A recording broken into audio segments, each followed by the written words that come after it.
What's up, everybody? Welcome back to the Texas Nite Owl podcast with James Martin. We are here with Robb Chavez. Welcome, brother. Dude, it's How so you good to doing? see you. Man, I'm great, man. It's good to see you. I've been too damn long. I've been saying that a lot lately with all my old friends. I've been catching up with this podcast, so, man, I'm really glad you made it, bro. It's really Cool. good to see. Yeah. How you been, first off? I've been. How are you? I've actually been. Well, I can't complain. The pandemic. I've had to make some adjustments. I don't. I'm really cognizant about being safe. I don't go out a lot in public. I haven't been out to any metal shows, because I've been hearing a lot of people are sick and dying. Yeah. Yeah, and at my age, I'm a little bit more aware of that. Especially, I think I put myself in enough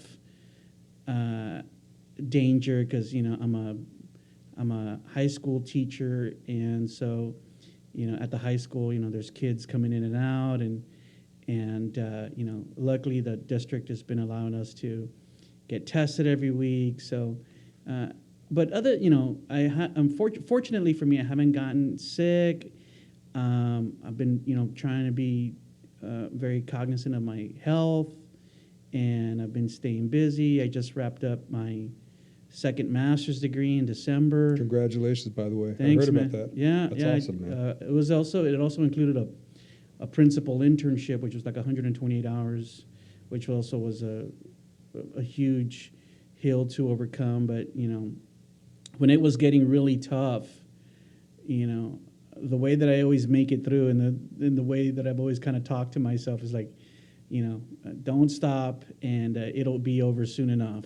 Yeah. Yeah, eventually it'll be over. So, I was hurting and struggling in, November and December in getting all of the requirements completed. And, I finally got it done. So I'm really happy about that. And, new opportunities are always at my doors. So I'm happy about that too. We were just talking about one on the way over here, a new job opportunity that might happen for me. So. Awesome. Yeah, it's an exciting time. And then this year is going to be exciting. I turn 50 next week. Oh, man. Yeah. Can you believe it? I'm glad I'm not old like that. Yeah. But, I turn 50 next week, milestone in life. And my program, Robb's MetalWorks, turns 25. 25. So I'm happy about that, and we're going stronger than ever. And my son Cruz is in Austin. How's Cruz? Oh man, How old is he? He's 22 now. God, dude. Yeah, he's 22 now. He's a software engineer in Austin. Dude. Living the dream. I'm happy for you, man. Yeah, That's dude. a lot of good news. He's in a rough doing year. great, dude. That's great, man. He's making lots of money. He's living his single life. Has his own place. Works for Charles Schwab, good company, and he's on the cutting edge of coding and stuff. So That's where it's at. he's great, man. I have friends that got into computers, man, and they're the closest thing I got into computers is it requires a computer to do this, but I like to think it still counts on some level. At least it gives me something to bring friends like you when I break it, Yeah. But Yeah. man, no, I'm not surprised to hear that, man. You were never the quitting type or the back off, when a lot of my buddies, I guess some of our history, we obviously met when I was playing in a band, and I'm a newbie to San Antonio. I grew up here, but I was born here, but I did not grow up here. So I moved back here when I was 19, and I couldn't wait to come back because from such a small town where a lot of new stuff really never went down. And at that time, man, San Antonio was, every time we came to visit family, because all of my family lives here, there was such a huge presence of rock and metal in San Antonio. And as a musician, I could not wait to come and be part of it, But man, for pretty much from the get-go, when I became involved in a band, and now I'm playing in a band, your name came up right away, and it was just it's so cool that let's see, that was that was, I guess you probably just started, but it was 25 years ago. It'll be 25 years. It's been 24 now. So you might have been a little less than a full year by Yeah. the time I got here. But for that many years later, for you to be doing what you're doing, I mean, and how many of us are still doing what we were doing then, it's great, dude. And it's like, there's such a kid in all of us that still gets excited about all this stuff, and True. to be able to get on there and say, man, there's Rob with another episode. It's just nice because so much stuff has changed, and you ain't changed a bit, man. You got, other than getting better, it's just better and better, and so yeah, you got a lot of people from that school that still talk about you, still really happy for you, and yeah, man, it's awesome. I think you bring up a really good point right there, and I'm just going to give you some quick feedback because you said, there have been many times where, there's always ups and downs in whatever you do, whether you're in a band or in media or whatever. And, if I would have ever lost the passion for doing Robb's Metalworks, for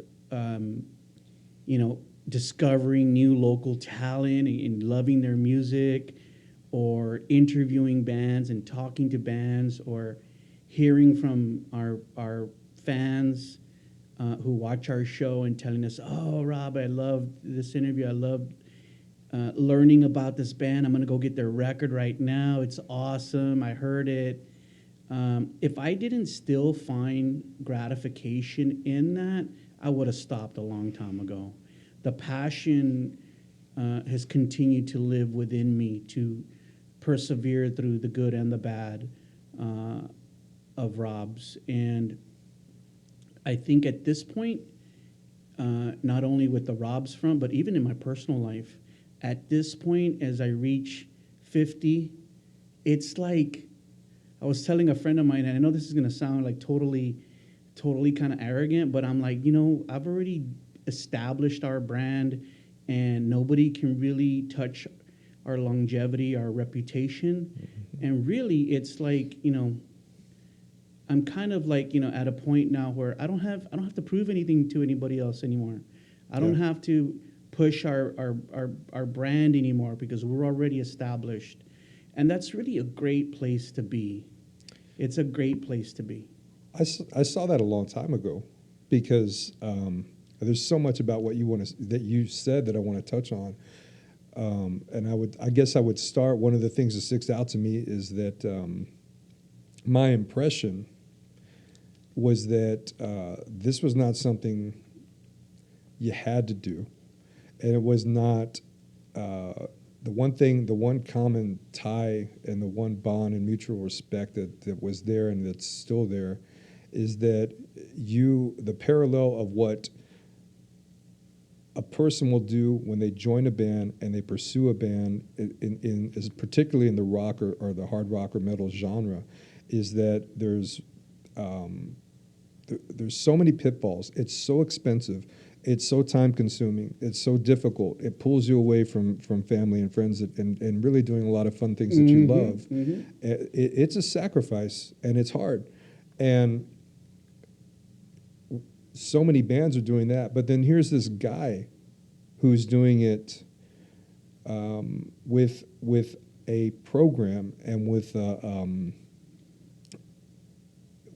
he's doing the same thing bands are doing, but he's doing it through media. And, right. And you are you're a reporter, you're a commentator, you're a host. And I saw early on where I don't get the impression that he's pimping this thing out. I don't get the impression he's trying to make money doing it. I think he's pouring a ton of money into it. I recognize that because I'm an artist. I play in a band, and I'm like, there is such a purity and a thing of beauty to that would probably be other people may not pick up on, or they could be oblivious to it. But when you're an artist doing the same thing, you have to stand back, especially 25 years later, and be like, and then on top of that, you're a formally educated man. You have a job, and a career that most of us truly envy, because that comes out of a ton of hard work and from just cracking the books, all the stuff I'm not good at, And so when I see someone do that, there's always this respect and this admiration. but then that he's a hard hitting, head banging, bad mother from San Antonio, and I love it, man. And I think that's why. Oh, there goes my phone. Would you throw me that obnoxious loud? Sorry. I'm so sorry. Yeah. Thank God for editing. What do you call it? Okay. That's very true, James, and I think you're absolutely right. There is a lot. Even if you're not a fan of Rob, even if because I remember back in the day. I mean, it doesn't happen anymore, but like back in the day, like maybe 10 years ago, people used to say like, Rob, why are you interviewing these bands? This band's a poser band, or you need to be interviewing all death metal or all black metal, Mm-hmm. And I'm like, dude, I like it all. Yes. That's why I called the show Rob's. the Is beauty because of it. Yeah. I'm gonna put bands that I like. I don't care what genre they're in. Yeah. But the thing is that many years ago I could have monetized Rob. Yeah. Especially now, I could monetize Rob. It'd never be easier than now, Rob. It'd never be easier than now. I'm guessing, yeah. But I never did because, I have my own career and I have my own money. I don't need to monetize Rob for extra money. I don't need to do that.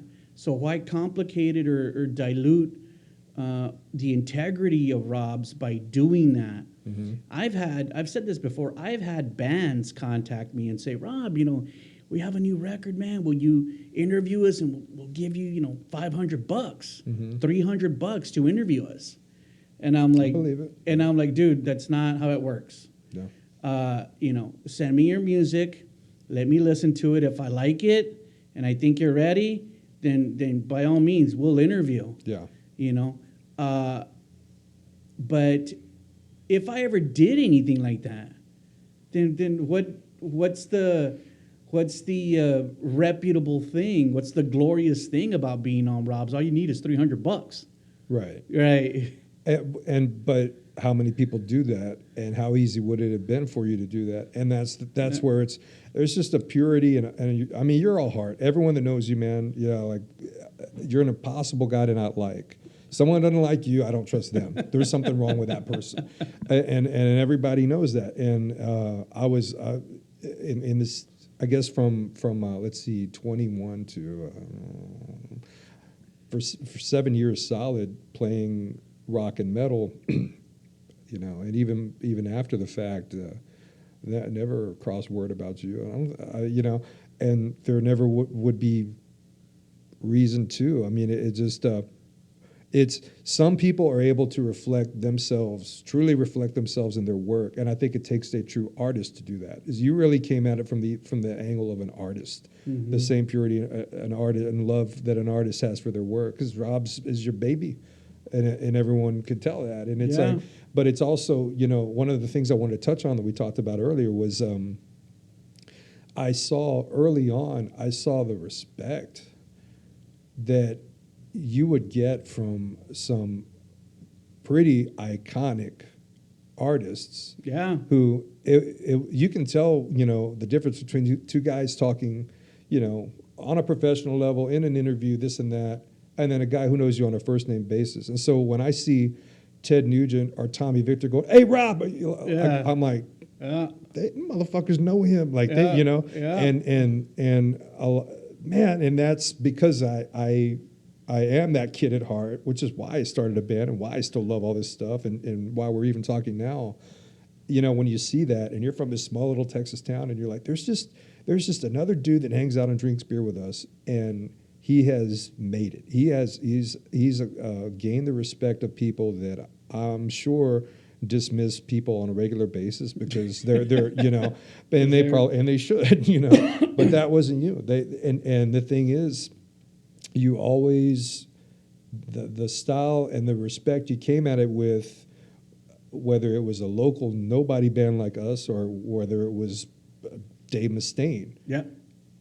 Rob was always Rob. He talked to everyone the same. He wasn't up anybody's rear end. He's just a pure, a pure heart and man. I mean, so I can kind of understand. I guess kind coming back to the point you make about, I understand as an artist too, when you say that you've reached a point where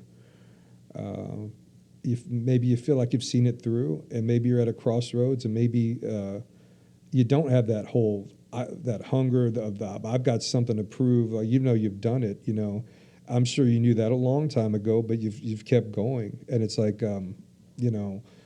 I personally, I guess in my whole journey with music, I truly reached a point. You know, after metal, I had my my instrumental Latin, Spanish guitar based stuff, and I loved doing it, and I did it for a little over 10 years straight. And you can get to a point where you truly feel, it's not a negative at all. It's just, I've seen this through. In my personal, I guess story, I stepped back from it, and I haven't stepped back to it. And who knows, maybe one day. Sure. But it also led to other things in my life. For one, it led to more time with people I love and people I care about, and then projects like this. This wouldn't have happened if I were playing in a band. There's not enough hours in the day. Right. And I absolutely love doing this now. Right. And it's. So there's kind of a, I don't know, I guess you graduate or you mature, or you feel different at 50 or almost, I'm going to be 45, than you did 20, 25 years ago. Sure. And, and you're the type of person, you're not going to do just one thing. You never were doing just one thing. No. You're known for Rob's, but you had some irons in the fire, because you don't go and get your master's. And you'd never see me anywhere, man. I wouldn't have time to leave the house. But to do all that, yeah, man, I just think it's great. So to start, I guess, give a little bit of history of how it all started, because I remember the story, if I recall correctly, is you had finished college. Mm-hmm. And one of the first things you do after finishing college is coming back to San Antonio. Yep. And starting Robb's Metalworks. Yeah. And so what was going on at that time with you okay, now it's time? Was it because you were done with school and you felt this kind of freedom with your time? Like, now I got free time? I think initially, the whole foundation of Robb's is just the fact that I'm just a fan. I'm just a fucking metal fan. Yeah. Always have been, ever since I was a little kid. And of course, it moved from genres and different bands. And when I went to Baylor, and when I was at Baylor, I was listening to all the New York metal, Propane, Typo Negative, Life of Agony, Sick of It All, Biohazard. New York was the mecca for metal at that time. And I remember when I came back to San Antonio, I got my apartment, I got my job.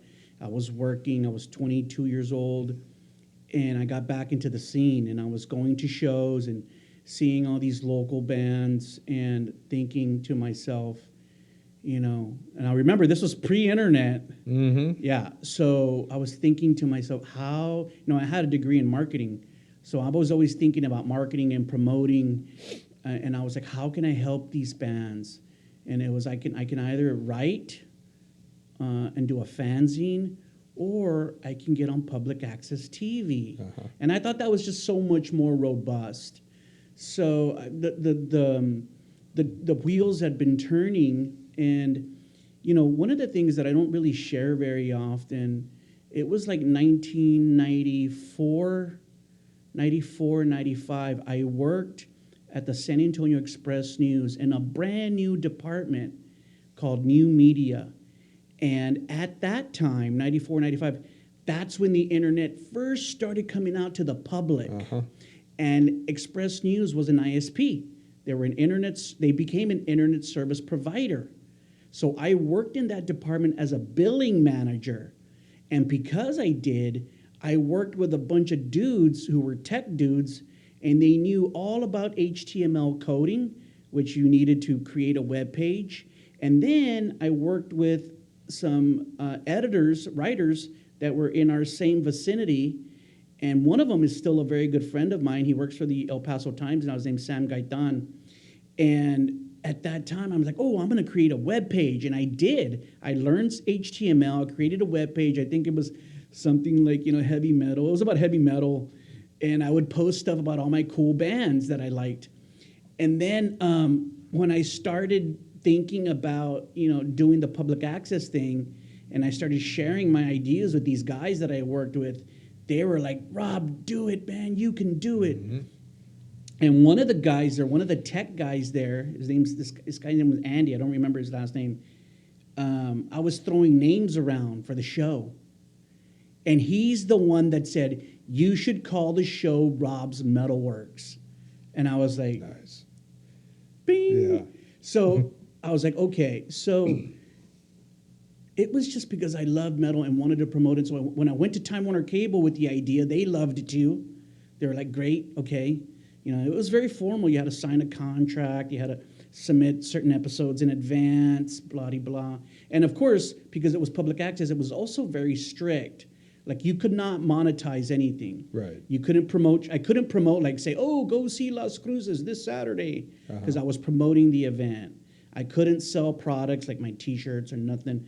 It was just strictly to promote.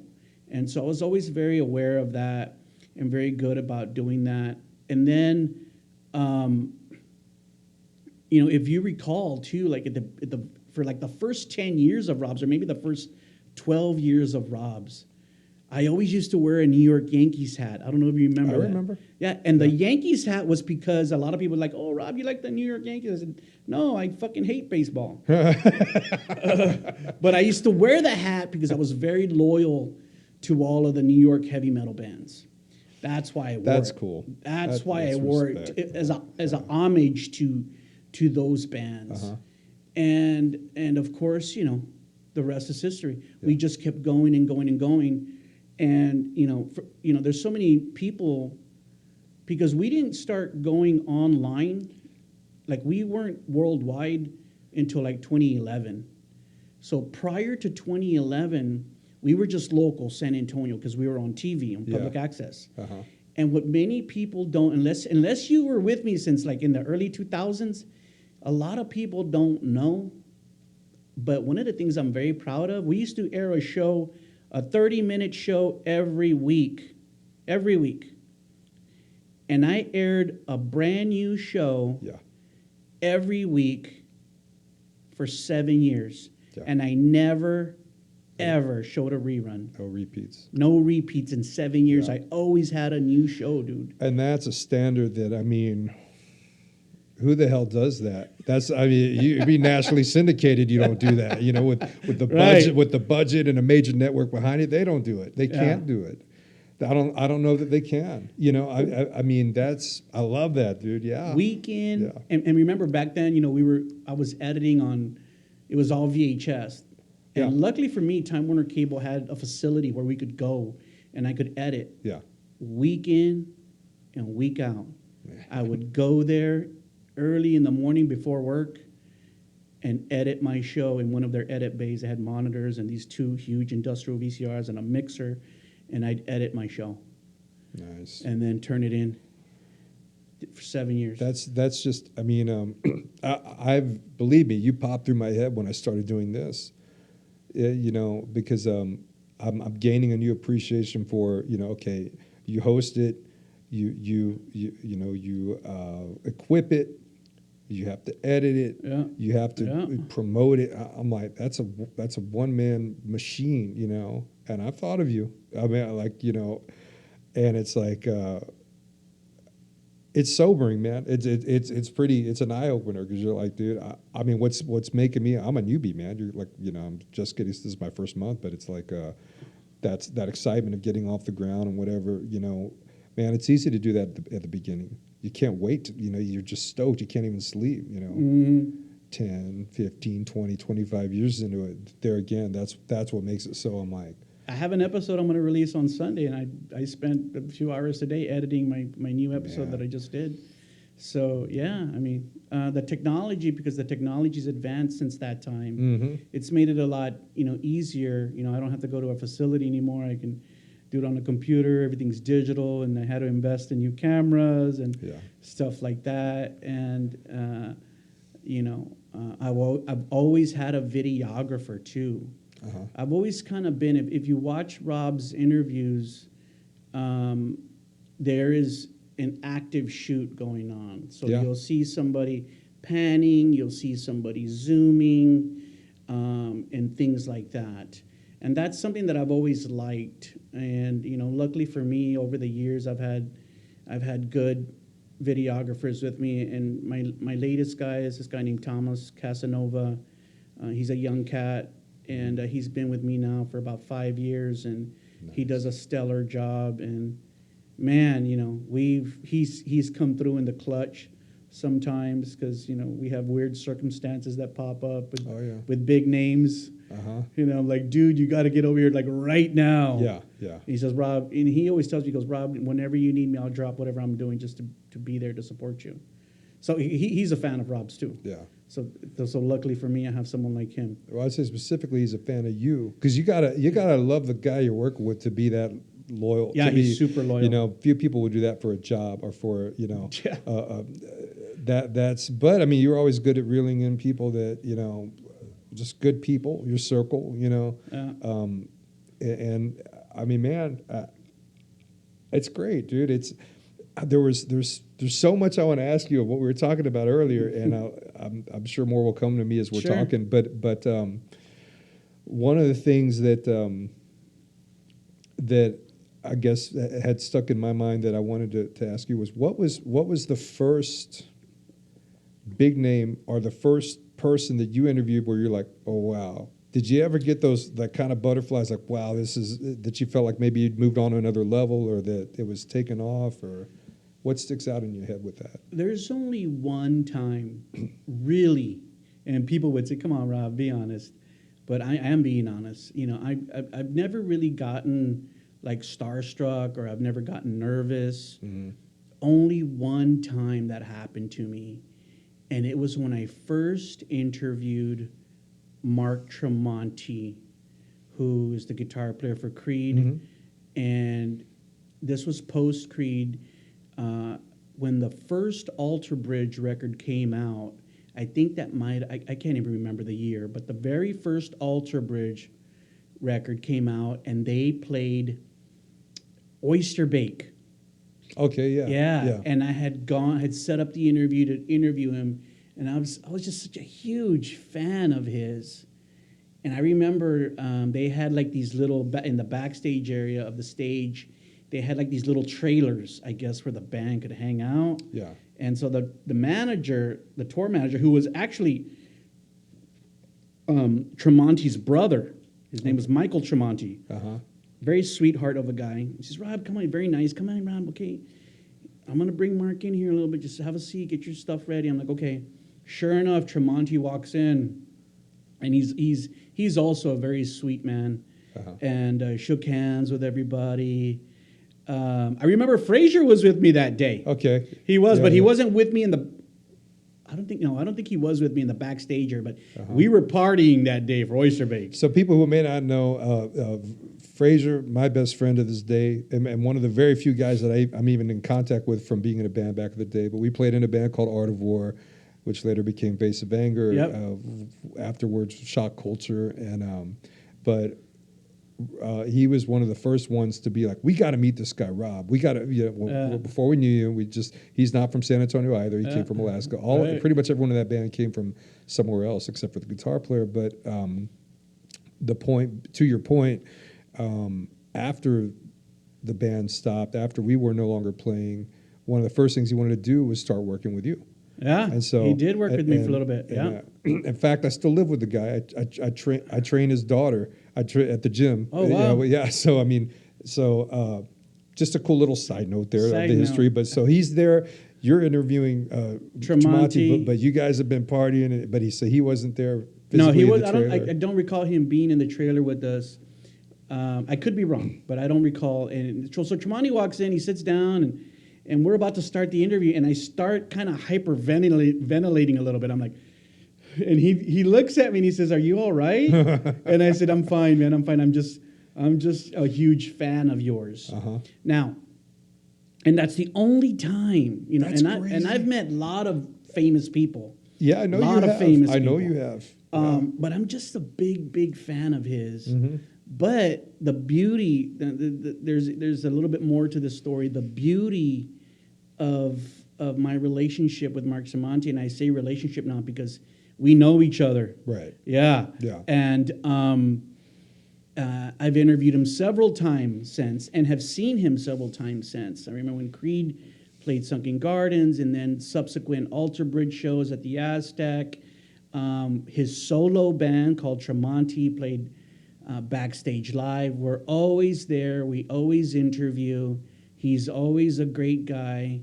He always remembers me. Mm-hmm. And he wears my swag. He's worn my swag for interviews and stuff all over the country and world. And I could tell you let me tell you another quick story about why I love him so much. The only time that I kind of took a break from Robb's was when I had started my PhD back in 2009. At the end of 29, so I took a little break from Robb's it ended up being about a year. Mm-hmm. And when I finally came back, a friend of mine and I were going to go to Chicago to see Alter Bridge at the House of Blues in Chicago. We had bought our tickets, we had our hotel, we had our flights. And so one night we're just in my MetalWorks room and we're hanging out. And I'm like telling him, hey, dude, I'm going to bring Robb's back. I'm coming back. Because I had gone through a divorce, and then after my divorce, I had decided that I'm not going to continue the PhD. I'm not going to continue it. Uh-huh. I didn't like PhD work. So I had been telling some of my inner circle that I'm going to bring the show back. And so the guy that I'm sitting with, the guy that we're going to go to Chicago, he says, Robb, he goes, do you still have your connections with Alter Bridge's publicist? And I said, yeah, I think so. Mm-hmm. I think I can dig it up. He goes, well, dude, if we're going to be in Chicago, why don't you just set up an interview and we'll interview him in Chicago? And I was like, that's a fucking great idea. You were so stoked about the show. You weren't even thinking about the opportunity. That's great. Anyway, to make a long story short, that happens. That's not even the story I'm going to tell you. Okay. So we get to Chicago, and the interview's set up. The House of Blues, their backstage area is like this second floor room. It's a huge room. And so we go up there, the tour manager leads us there, and I can see that there's like cake and presents and stuff. And I came to realize that it was Mark Tremonti's birthday, or it was gonna be his birthday. Yeah. A day or two before or after, I can't remember, but they were celebrating. Yeah. And there was a lot of people in there, a lot of people. So, and then I also noticed that there was like some older people in there, like older people, gray-headed people. And so he and I are standing in a corner, and we're just talking. We're just talking about music and how you been, blah-de-blah. We're talking away. And then he says, Robb, hold on, excuse me for a second. And he walks away, and there's this old lady trying to maneuver her way through the crowd of people. And he goes over there, and he grabs her. He grabs her arm and puts his arm under hers. And he's looking down at her and talking to her, and he's walking her through the room. He walks her out of the room. And then about 5 minutes later, he walks her back in and walks her back to where she was. And then he comes back and stands right in front of me. And I said, I said, Mark, who's that? Mm-hmm. He says, oh, that's my auntie. She's here for the show. And so I just thought, what a nice man. You have to remember, too, like, Tremonti's a millionaire, right? Yeah, he's a millionaire. He did pretty well. Oh, yeah. He still has his money. Yeah. And he's just a really nice guy. And he does, shit like that is just one example of because I've seen him backstage, without, being on stage and just being regular, and the way that he treats people, the way that he talks to people is just amazing. It reflects on him about what an amazing human being he is. And at the end of the day, we're all human beings, and I think that, you start coming more to grips with that as you get older, and you start less focusing on the me and start focusing more on the we. And one of the things, too, that has kept me going is that I just love to give back, to give to people. You know, if you have a great product or great jams, music, riffs, if you're a great musician, then I want to help you and I want to promote you. I want to give to you what I can. Mm-hmm. You know, even physical things, like when people come to my house sometimes, you know, I always want them to take something with them. And a lot of times it's something, you know, very cool, you know, that's in my MetalWorks, from a piece of memorabilia or a picture or a press photo. I always give them something because I want to make them feel happy and special. And that makes me happy to do those things. And I still feel that way. And so being in a position to do that is something that I'm very fortunate for. That's I'm not surprised to hear it, man. It's a testament to your heart, and it's like I said, man. You left your mark on a lot of people, and this, as I said earlier, you know, the people that I'm in touch with from that time, very, very few. I just got off the phone earlier, you know, before you came with our buddy Dave, who you know, he worked with us at that time.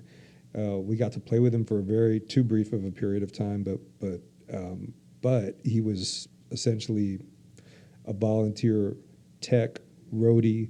He did work that was way more under the umbrella of management, and just a great guy. And you know, him, Fraser, yourself, very few people from that time, you know, but there's a reason, you know, there's a reason you're one of them, and why, you know, when your name comes up, it's always, you know, there's a positive dynamic to it, and there's a nostalgia, and there's, you know, so it's an earned thing, you know, and I think it's great, man. It's you know, one thing that stood out about your story that I wanted to bounce off of you and talk about was the episode I mentioned, you know, the previous one here featuring my godfather. Yeah. Was okay. There were some similar dynamics when I listened to his story. This guy was from the hood, from, you know, a pretty poor background. Went to St. Mary's after, you know, he got his education, and he talked about and he's a lot like yourself in terms of his character, his spirit. Beautiful guy, but he talked about the effect that poverty and that his upbringing and that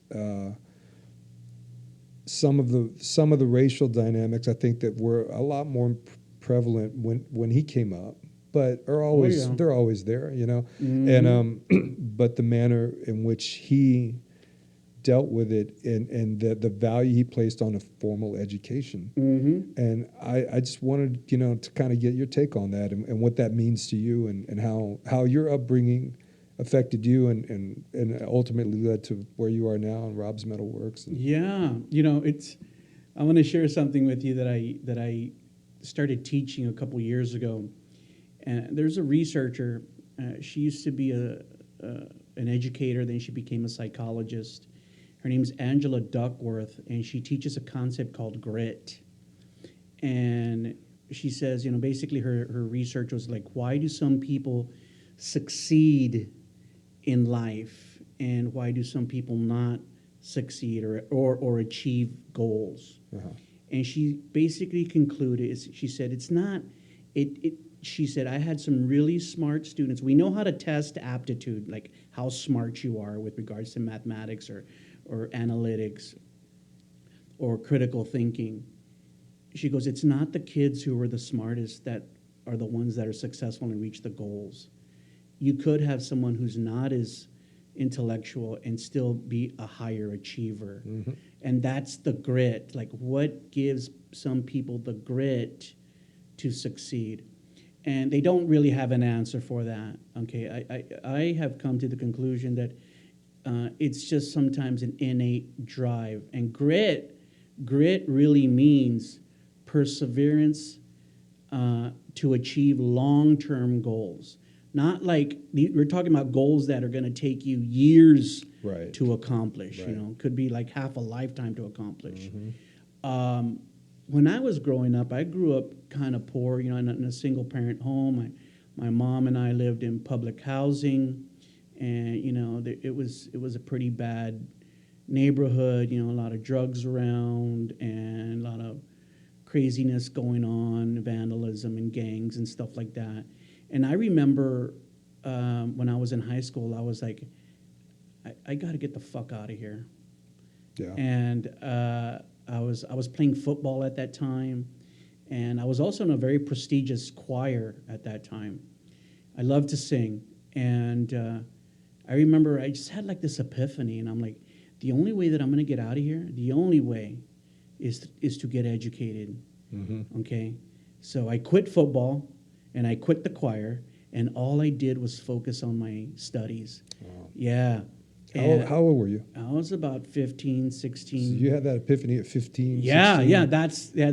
And that's a hell of a thing. Nobody quits football or choir or stuff like that when they're that age. Right, and luckily for me, though, and yeah, that's, you bring up a great point there. Some people don't have that epiphany until they're 40. Yes.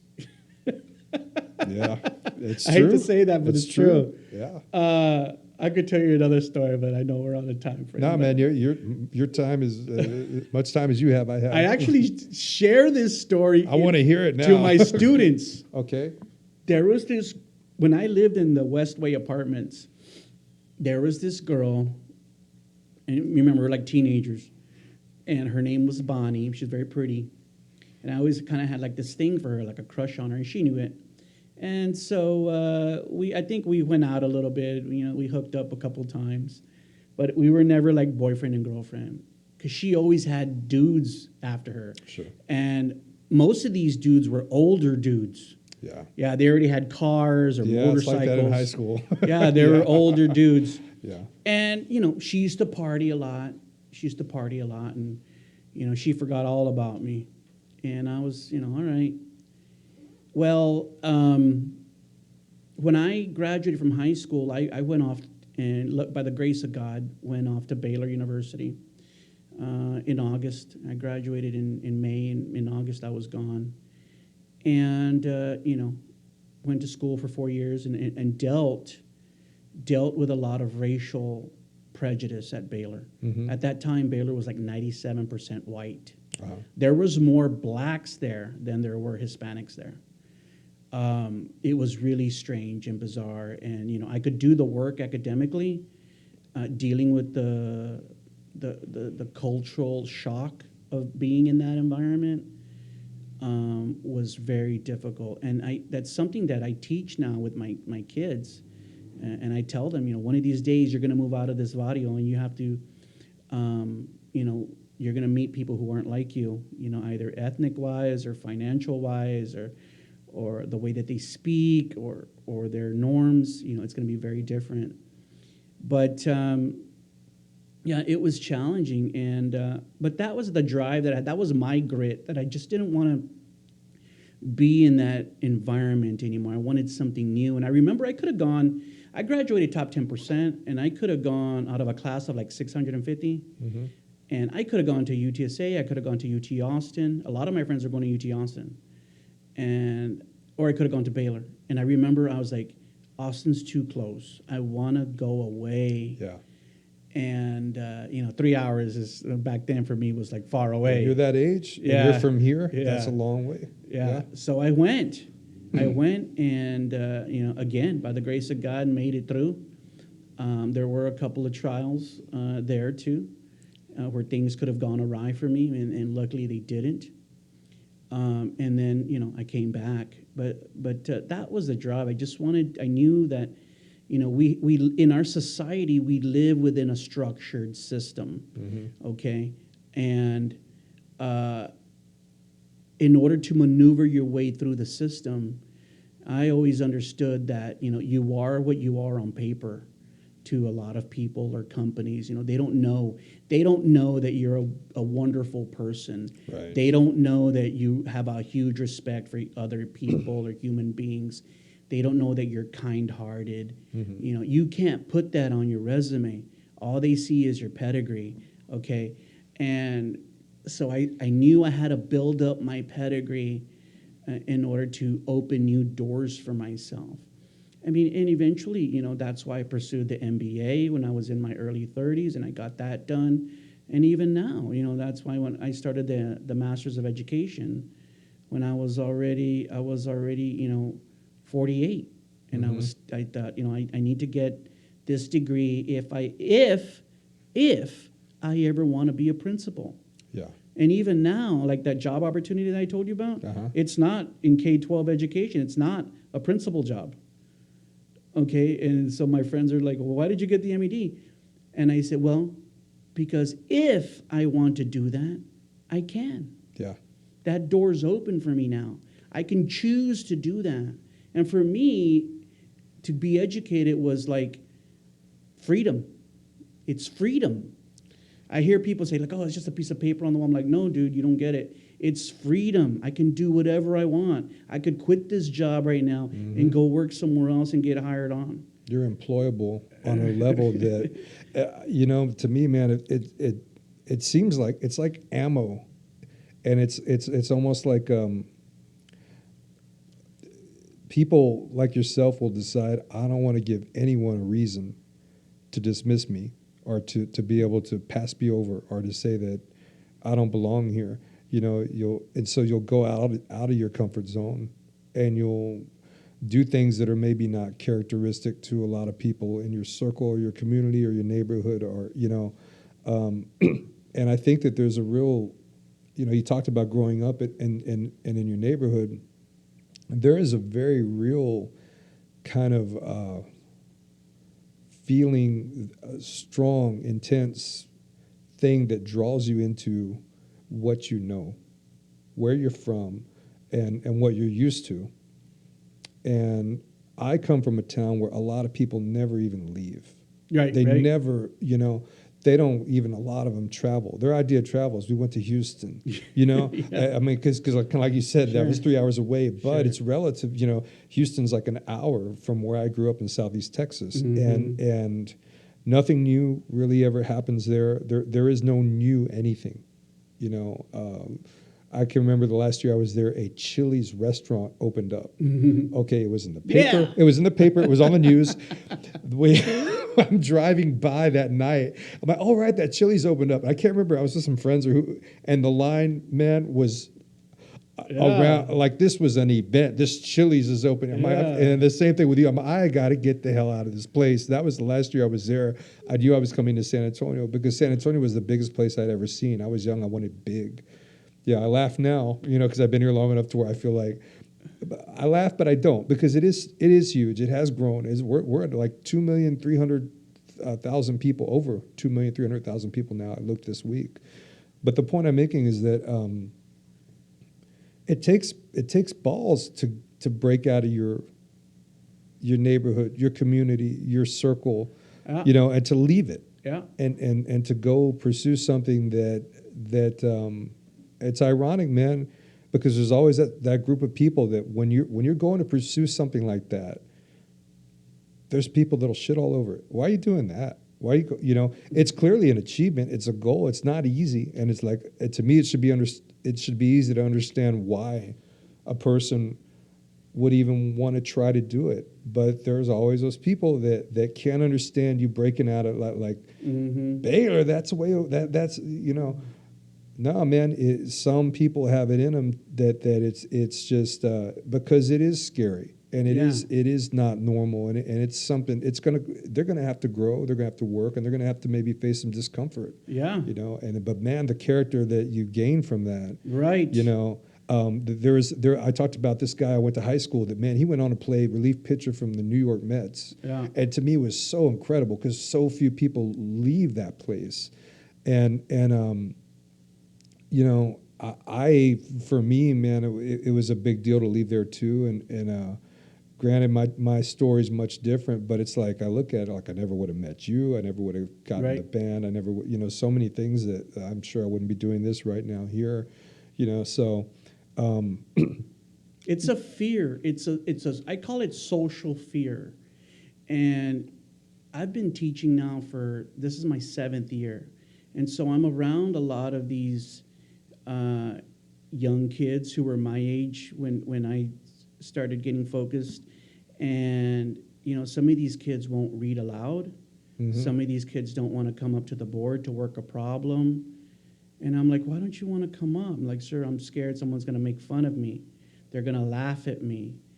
And so I made it a point early on. I remember in my 2nd year of teaching when I started realizing and seeing all of this, especially with the students I serve on the west side. I teach for Edgewood on the west side of San Antonio. Okay. And none of these kids have parents who went to college. Mm-hmm. And so they live within the confines of social fear. And sure, there's some that don't, but most of them, I want to say 90% of them do. And it's that fear that keeps them from growing. It keeps them from believing in themselves, that they can achieve academically, that they can leave their neighborhoods in the city of San Antonio, that they can achieve out in the greater world. Mm-hmm. And I don't know, but, think about, you have friends who are telling you, oh, man, why are you going to Baylor? A bunch of white people, don't go there. Think if these kids have their parents telling them that. Yeah. That makes it 10 times worse. Sure it is. Yeah. So, I call it that these kids live within an academic and cultural paradigm. And their paradigm is, we stay here, we live in this neighborhood. You know what question I ask? What's that? I said, how many of you all live in your grandparents' house? Yes. And about half the kids in my classroom will raise their hand. I'm so glad you brought that up because look, you got to talk about, to me, the cultural dynamic Sure. that is specific to us as Mexican Americans living in San Antonio, because it's a very specific dynamic. It's San Antonio, and I'm not saying it's the only place, but I'm saying there are a few things characteristic to San Antonio. One of the things I noticed a long time ago, it's like, man, Grandma, Aunt Dorothy lives 2 streets over, and your aunt lives on the next street. I'm sorry, your sister, my other aunt, lives on the next street, and your other aunt lives essentially your family exists within 2 to 3 streets. Yeah. And obviously it was born out of, okay, there's a time where one person, they pretty much each of them got out of their neighborhood. And their giant leap was they got out of their neighborhood, which was in most cases, a highly impoverished area. Mm-hmm. Okay, and somebody somewhere found a plot of land for sale in this little area, just happens to be right off North St. Mary Street.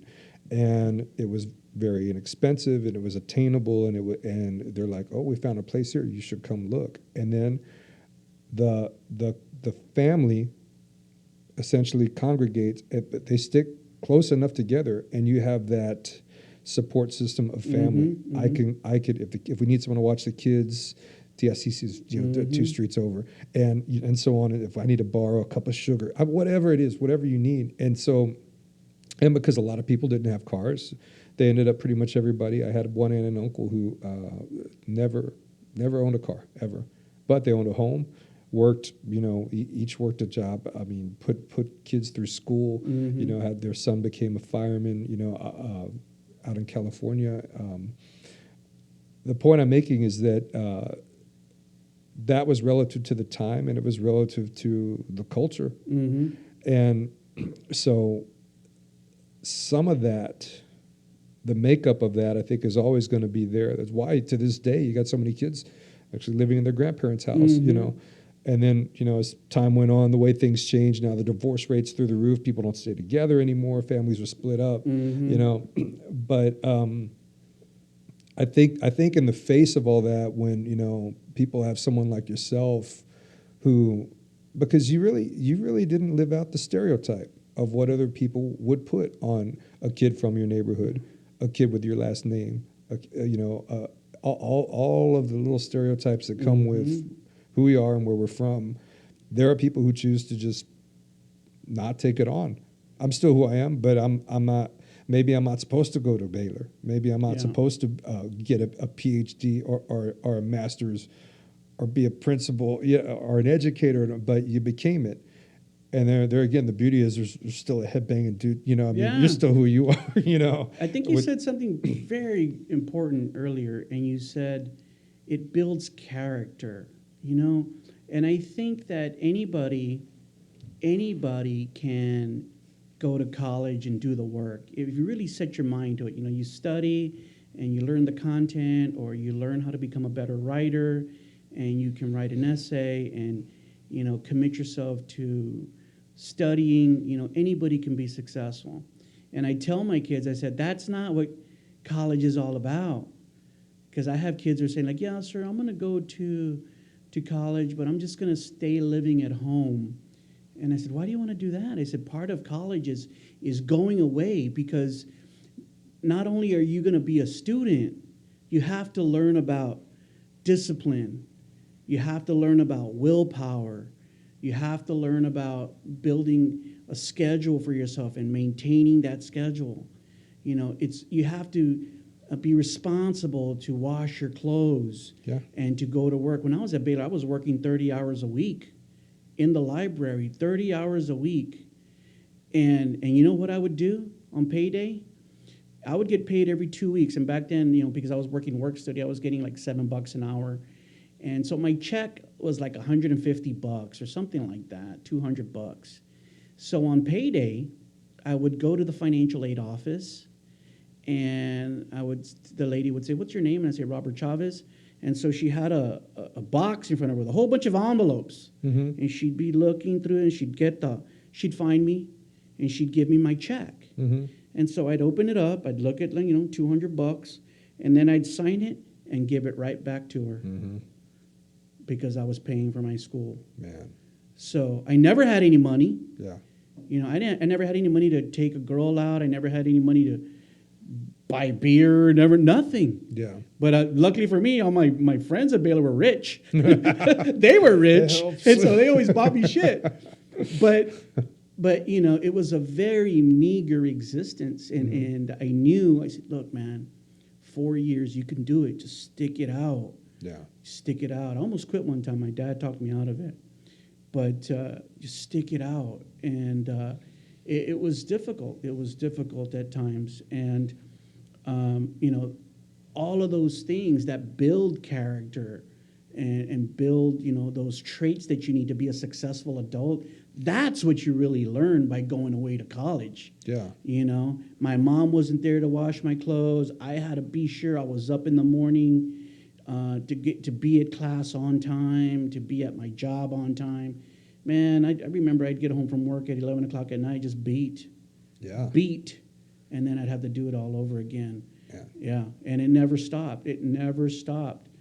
And, that's what I try to instill in my students now. And when I see them now, it brings me back. It reminds me to, even though I feel like, the worst is behind me, and it is, I can still give these kids the insight, And I teach business, and I talk about management. I talk about relationship development. I talk about managing people. And I said, look, man, ask me how many times I used the Pythagorean theorem after I graduated from high school. Like, how many times, sir? I said, 0 times. That many. Ask me how many times I had to know the content of a molecular cell after I graduated from high school. How many times, sir? I said, 0. But ask me how many times I have to worry about my taxes. I'm looking at my gross income, my deductions, disposable income, property, loans, credit. Ask me how many times I deal with that stuff on a daily. I said, every single day. Yeah. I said, this is the most important class, the class that you're going to learn the most about real life in my class. And I'm impressed that such a class exists in high school. Dude, when I had quit my previous job, I was a consultant for the College Board for many years. And I remember I had a friend of mine say, Rob, when I was thinking about getting back to work, I actually took a whole year off after I quit the College Board from working, a whole year. That's another story. But when I wanted to get back to working, this friend of mine said, you should become a teacher. I said, dude, I have business degrees. Like, dude, they teach business in high school now. Nice. And I'm like, really? Yeah. And so I looked it up, and sure enough, you could get a Texas certification in business called Business 6 through 12. Yeah. That's awesome. So I had to get certified, and that was a whole that too, because you're as a teacher, you're a state employee. I had to get, they call it an alternative certification. It costs $3,000 and 10 months to do. 10 months. So I did that and then became certified, and then I've been teaching ever since. That's awesome, man. Yeah. So I try to help my kids get that epiphany too. Yeah. Some of them get it and some of them don't. But back to my story about the Bonnie. Yeah. So this was maybe about, I don't know, 5 years ago. It was a while back. I get a Facebook message from her. Uh-huh. And I'm like, whoa, I hadn't talked to this girl in, what, like 25 years, 25 years. Uh-huh. And, we were chit-chatting, oh, how you doing? She goes, oh, I was married. I said, me too. Mm-hmm. I have, 2 kids. I said, oh, I have 1 son. We're just catching up. Yeah. And then at the end of the conversation, she says, Rob, I have to take a test. And the test is called Acuplacer. And I said, oh, really? She goes, yeah, I'm going to go to nurse. I want to become a nurse, and I need to take this test because I'm going to go to community college. Uh-huh. And I said, oh, you're going to take Acuplacer? I said, that's all math and English. She goes, I know. She goes, I don't know anything about algebra. She goes, do you think you can tutor me in algebra? And I'm like, yeah, I think I can help you. Mm-hmm. She goes, I really need to pass this test. I said, yeah, you do. Yeah. And so in my mind, I'm thinking, she's 45, and now she finally had the epiphany that I need to go to school. I should call Rob. Get educated and get a real job. Uh-huh. Yeah. Because she's divorced now. Right. I'm sure she's not as good looking as she used to be. So nobody's taking care of her. Right. And she's got kids that she has to raise. That's a real thing that happens to, it's you are not in the same place that it's the hardest thing for a young man or woman to get through their head, that how much you're going to change, how different things are going to be in 20 years, and planning for that, and it's no accident that someone like that will reach out to someone like you. You said it'd been like 30 years It's been 25 years. This is like 25 years. I need Rob right now. That's because you know the right people to I guess to call upon their expertise. But it's true, man. You got to be ready, and some people aren't. Some there's late bloomers. But how gratifying is it that at 15 you heard the call and you're like, I'm going to work right now, and to have that type of discipline in college, especially once you leave. I mean, once I got out of the house, I was just so damn glad to be out of the house. Yeah. That for me it was different. I always kind of knew that the I guess academics were going to come to me in a different way, because the way I mixed with a structured classroom, so rarely did it work for me. Right. But I found a way to obtain it other ways. Sure. And there were, kind of like we were talking about the show and sponsorships and Right. things like that. No information has ever been more readily available. No opportunities have been more available than they are now. So it's just, but I can appreciate how it's got to be kind of grueling when they just don't get it and it's right in front of their face. But there are those of us, and ironically, Fraser was the person who made me realize this about myself. He says, he goes, you know what you are? He's like, you're a fourth quarter motherfucker. I'm like, what does that mean?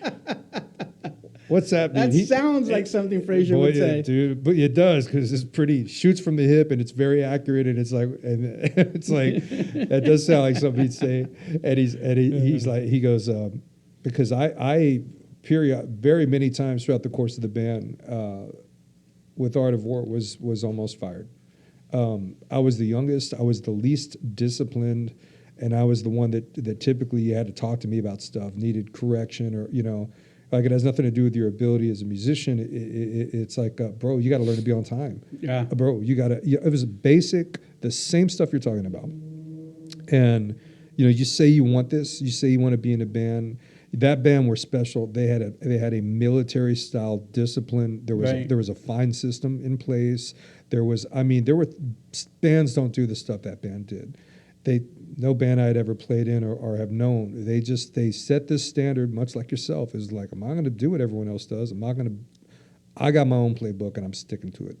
And you believe in it. And the long and short of it is, I believed in it. And the point of the story was that he's like, man, there could be a game and you drop the ball for 3 quarters and you screw up and you get sacked and I'm like, you fuck up every last possible way for 3 quarters. He's like, at the final play of the 4th quarter, when it's game point, he's like, you will score every time. Finally You get are it. a fourth. He's like, and at the end of the day, he's like, I don't really care as long as we win. He's like, but you're a Right. winner. But Right. you just, the way you do it is very, it's, and he's right. I'm a quirky, weird guy, but I somehow find a way, because some people thrive under pressure. Some people do better. And I was that way in school, man. I could have, with writing, I could do it. Math was terrible, but I could have 6 weeks to write a paper. And I could not do it. And the night before it was due, I would sit down and brother, my mother made me take keyboarding when I was in the 8th grade, and I'll always be grateful. She made me learn to type so I could type really fast. And writing and composition was not a problem for me. So Right. I would bust out this paper. And I remember the senior year research paper, this girl sitting next to me, we're talking about, this circle of us are talking about, the paper. And I'm like, well, I got to finish mine tonight. Well, how far you got? I'm like, I ain't started. And I'm like, I'll finish it up tonight. And she's like, James, how? And I'm like, and even I got a little scared at the reality of the situation is like, you've got hours to finish this. But that's the way I do it, and it works, and I would get good grades on it, Right. But so you got to kind of know your forte too. You got to Sure. know your strong suit. Yeah. So Everyone's different. yeah, absolutely. So it's going to be 25 years, man.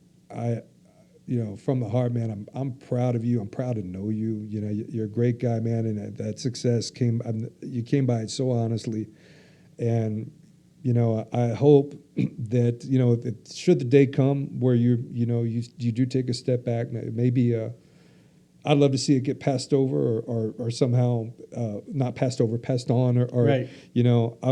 but whatever comes, man, just know that the mark you've made in so many people's lives, the theme of this program, the Texas Nite Owl, what I really wanted it to be early on was highlighting Texans who have extraordinary stories, and it won't be specifically Texans because I know people outside of it, but there's a dynamic of being a Texan that's near and dear to my heart, especially as I get older, and I feel like you represent the state in just a beautiful way, man, and I can't wait to see what you're up to in a year. There's no telling what you'll probably be working for NASA or something, but whatever you're doing, man, God bless you and good luck with it. And Thanks. I hope we can do this again sometime, man. And, Sure. And all my best, brother. And thank Invite you. me. I will. You're already invited. I was really surprised when I heard from you, and at first when I got your voicemail, I was like, man, I haven't heard from James in a long time. I wonder what's going on. I didn't know if what the situation was, and then I was happy to hear that you had this new endeavor going. So when you said, Rob, want to come chat with me, I'm like, fuck yeah, man, I want to come on and talk with you and help promote your show too. Thank you, man. Yeah. So it means a lot. yeah. We'll be making a lot of noise here in 2021. Great. So, well, thanks again for being here. This Okay. is James with the Texas Nite Owl podcast, and of course, we'll be back with more episodes in the month of February and beyond. Robb Chavez from Robb's Metalworks. Thanks again, brother. Love you, and Love you too, man. we will see you soon. All right. Take it easy.